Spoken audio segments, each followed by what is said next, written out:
Good morning, everyone.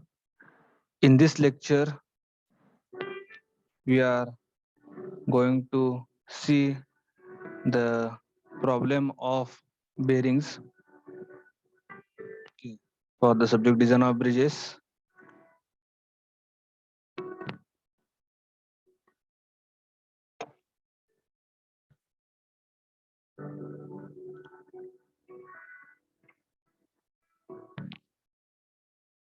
Okay.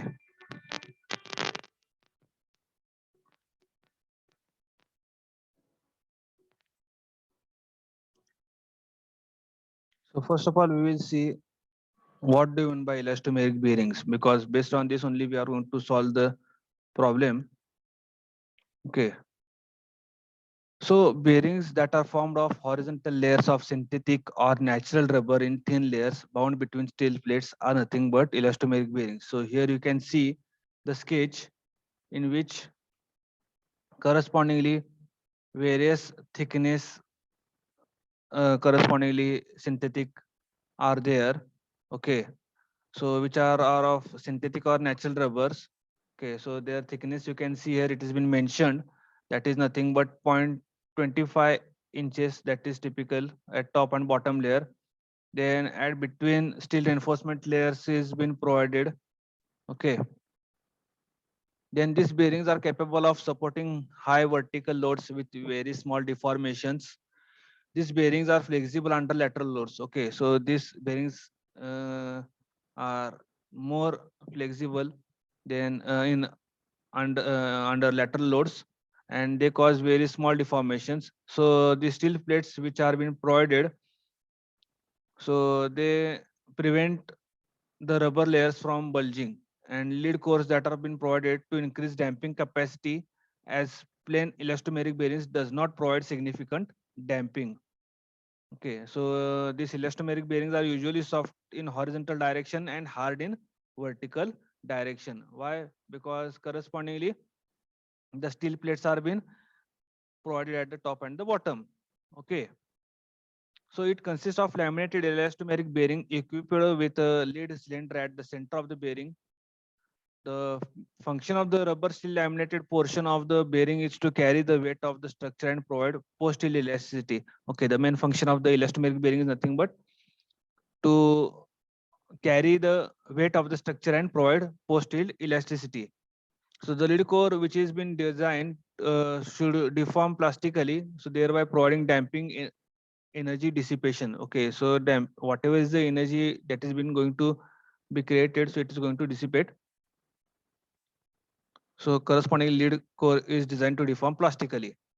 So lead rubber bearings are used in seismically active areas because of their performance under earthquake loads. Okay, so lead rubber bearings are generally used where there are chances of earthquake. Okay, because their performance under that seismic or earthquake loads, which you call it as, is good one.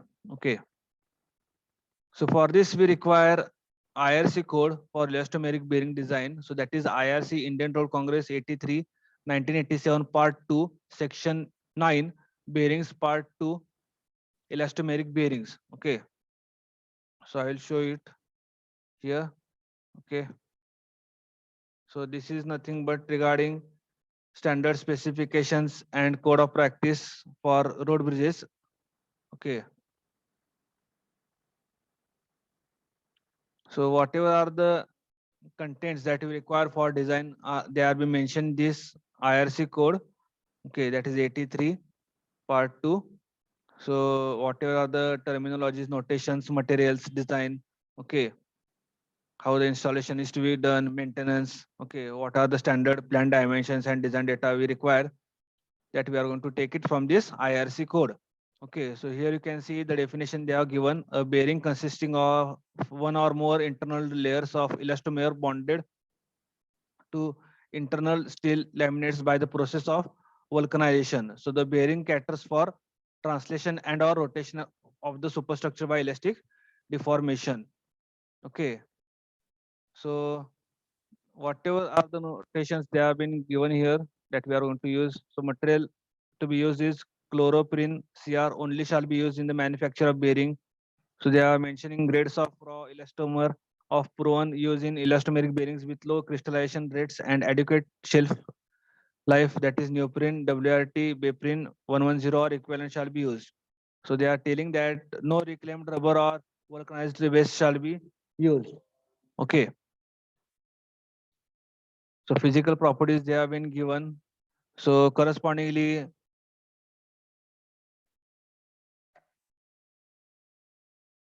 the values are being given here.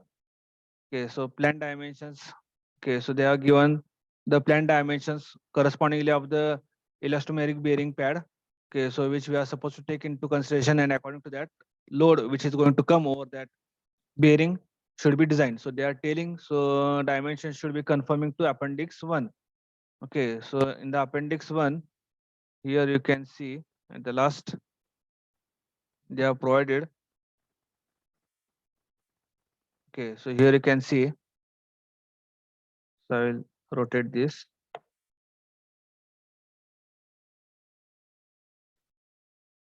Okay, so here you can see standard plan dimensions are been given appendix 1.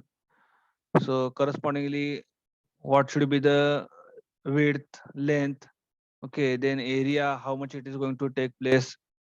Okay, so whatever are the values that are been required to us, that are been taken from this. Okay, so now we will move towards the solving of the problem.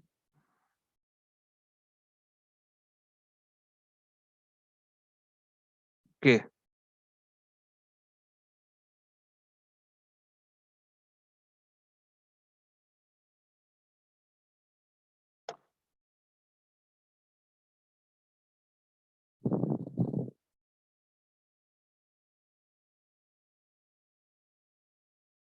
so question is asked that design an elastomeric reinforced neoprene pad bearing to suit the following data. So vertical load sustained is 200 kilonewton. Vertical load dynamic it is 40 kilonewton. Horizontal force it is 60 kilonewton. Friction coefficient 0.3. Modulus of rigidity of elastomer it is 1 Newton per mm square. And they are given directly from the IRC code, that is prefer any planned dimensions of bearings, for example 160 by 320 or 200 by 400, 250 by 400, etc. based on IRC 83. Okay. So given data, I will write it down. Vertical load it is sustained PC is equal to 200 kilonewton. Vertical load dynamic PS. So we are going to add this. Okay. So that will be addition of vertical load. Horizontal force they are given H, it is 60 kilonewton. Friction force F 0.3, modulus of elasticity. Okay, rigidity. Okay, of elastomer it is 1 Newton per m square. So first of all, as I told you, we are going to add the total vertical load due to sustain and vertical load due to dynamic.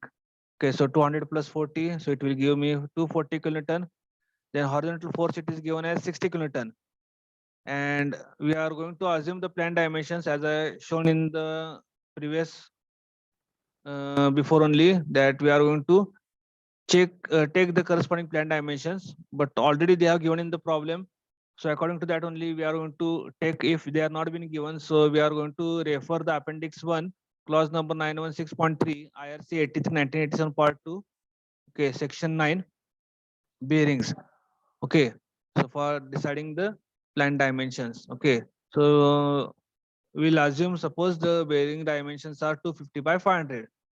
Okay, so as per the IRC, they are telling that the thickness should be less than A by 5. Okay, so 250 by 5 will give me 50 mm. So we are going to provide the thickness correspondingly equal to 50 mm. Then we'll calculate the area. So 250 multiplied by 500 gives me 1,25,000 mm square. Then we are going to calculate the thickness. Okay, so tan phi is equal to H by GA. So horizontal force divided by modulus of rigidity into area. Okay, so H is 16 to 10 to the power 3 divided by G. It is given as 1 into 1,25,000. So tan phi gives me 0.48.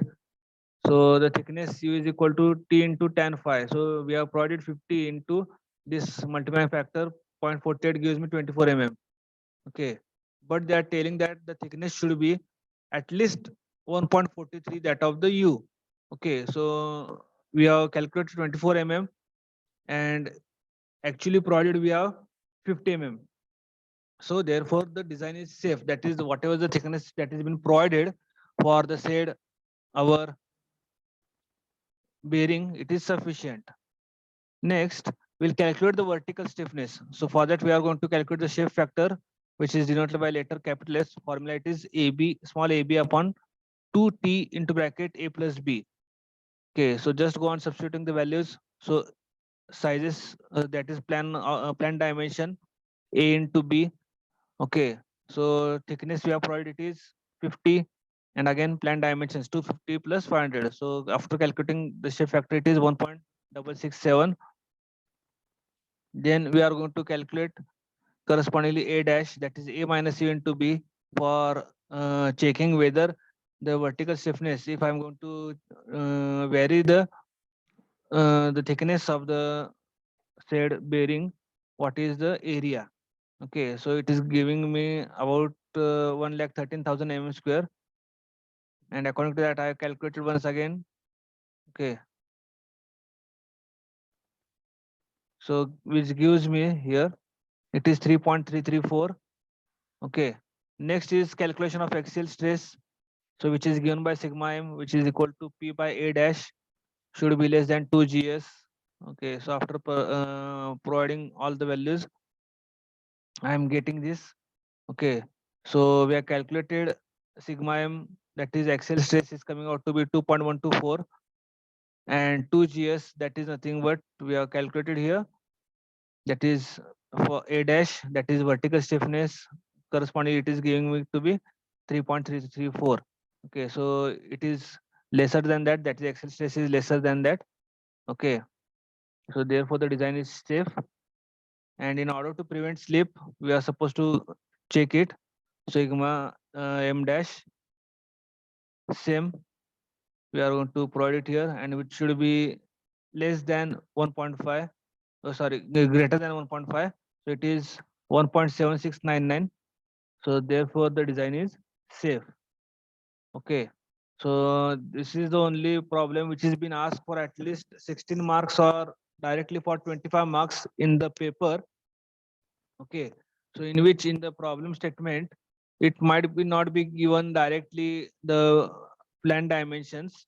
So you are supposed to take that plan dimensions using the IRC 1987 part 2, and later on you can go on following these steps, so that you can check correspondingly whether the provided thickness, axial stress, vertical stiffness are up to the mark or not.